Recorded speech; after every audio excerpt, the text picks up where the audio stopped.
Hello book lovers, welcome to Kitab Nest. किताबों, कहानियों और साहित्य से संबंधित सभी चीजों के लिए आपका कोजी कॉर्नर किताब नेस्ट। और मैं इस साहित्यिक जर्नी में आपके साथ शामिल होने के लिए रोमांचित हूं। यहाँ किताब नेस्ट में हम किताबों के जादू और पढ़ने की खुशी का जश्न मनाते हैं। चाहे आप पुस्तक प्रेमी हो, किताबी कीड़ा हो या सिर्फ एक अच्छी कहानी की सराहना करने वाले हो, आप सही जगह पर आए हैं। इस चैनल पर हम साहित्य की दुनिया में डुबकी लगाएंगे और भारत भर के साथी पुस्तक प्रेमियों से जुड़ेंगे। मैं एक ऐसा पाठक हूं जो बहुत हंगरी हूं और मैं किताबों के लिए अपने प्यार को आप सभी के साथ साझा करने के लिए इंतजार नहीं कर सकता।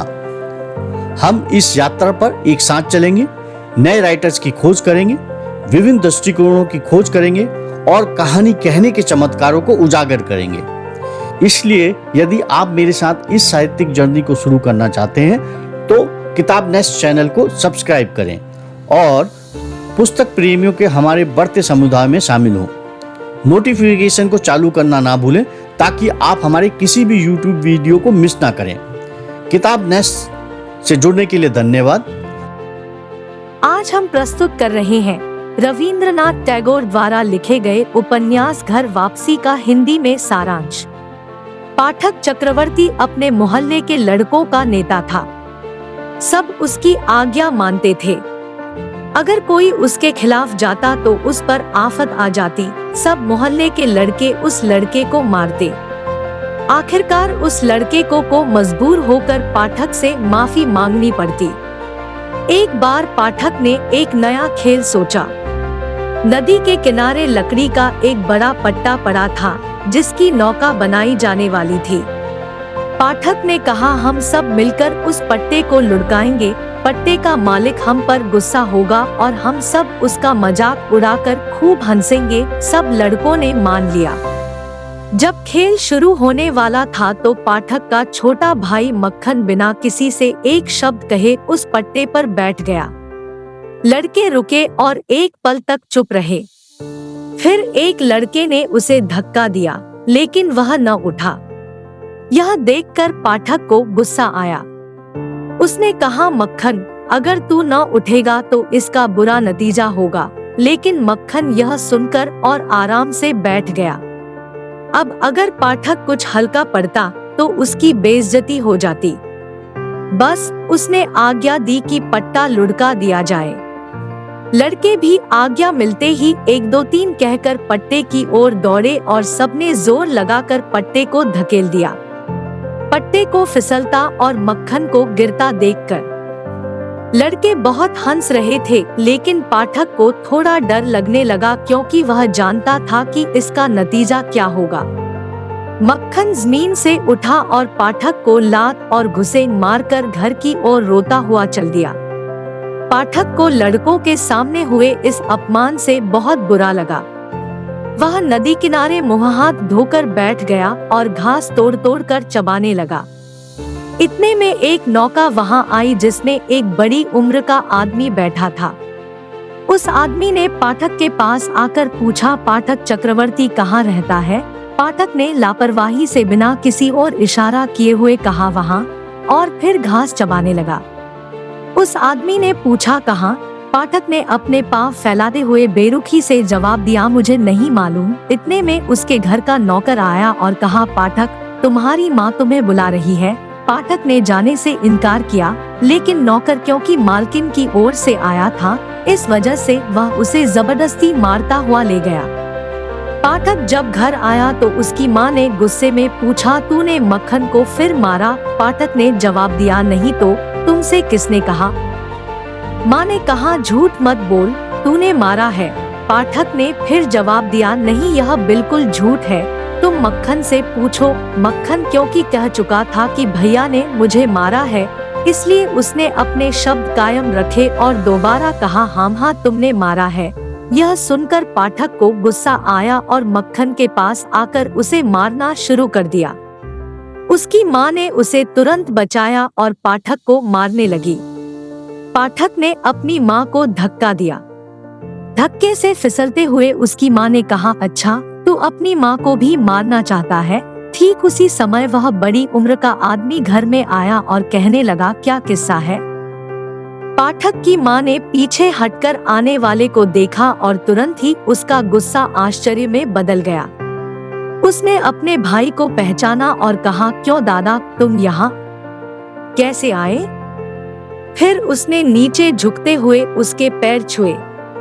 उसका भाई विशंभर उसकी शादी के बाद बंबई चला गया था। वह व्यापार करता था। अब कलकत्ता अपनी बहन से मिलने आया था क्योंकि बहन के पति की मौत हो गई थी। कुछ दिन तो बड़ी हंसी खुशी के साथ बीते। एक दिन विशंभर ने दोनों लड़कों की पढ़ाई के बारे में पूछा। उसकी बहन ने कहा, पाठक हमेशा दुख देता रहता है और बहुत चंचल है, लेकिन मक्खन का पढ़ाई में बहुत दिल लगता है।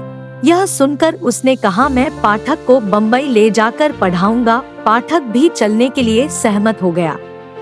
माँ के लिए यह बहुत खुशी की बात थी क्योंकि वह हमेशा डरा करती थी कि कहीं किसी दिन पाठक मक्खन को नदी में न डूबो दे या उसे जान से न मार डाले। पाठक हर रोज मामा से पूछता कि तुम किस दिन चलोगे। आखिरकार चलने का दिन आ ही गया। उस रात पाठक से सोया भी न गया। वो सारा दिन जाने की खुशी में इधर उधर फिरता रहा।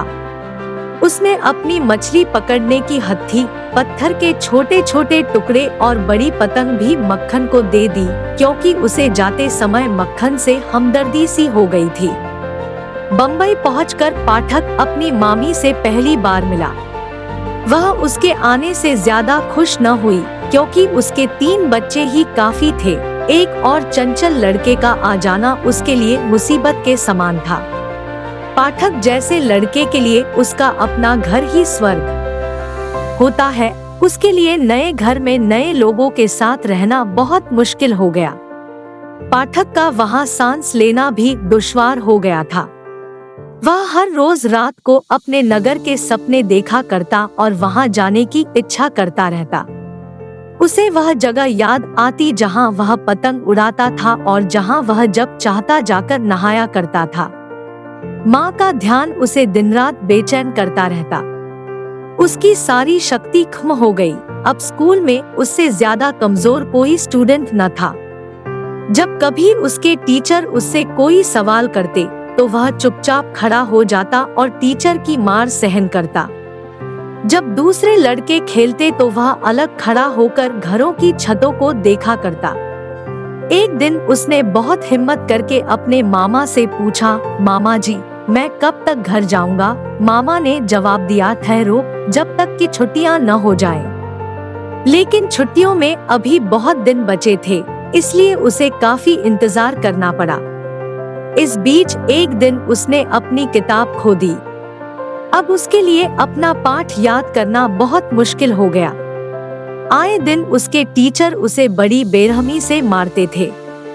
उसकी दशा इतनी खराब हो गई कि उसके मामा के बेटे को उसे अपना भाई कहने में शर्म आती थी।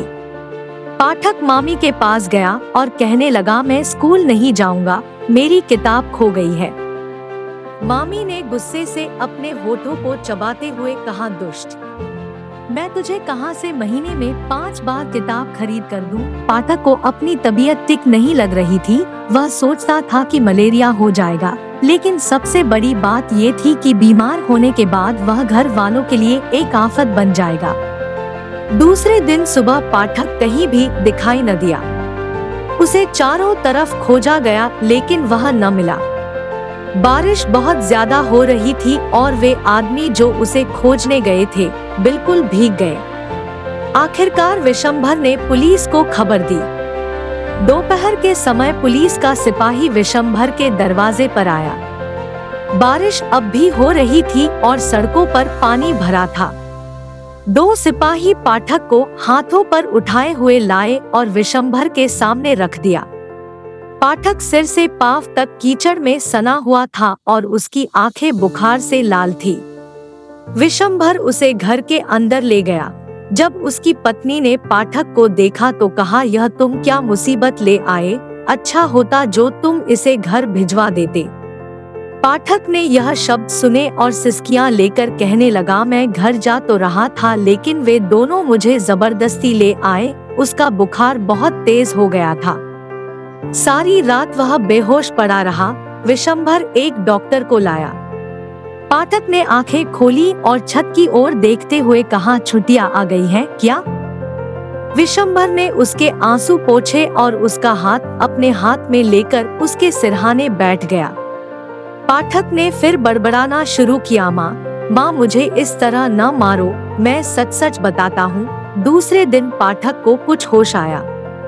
उसने कमरे के चारों ओर देखा और एक ठंडी सांस लेते हुए अपना सिर तकिए पर डाल दिया।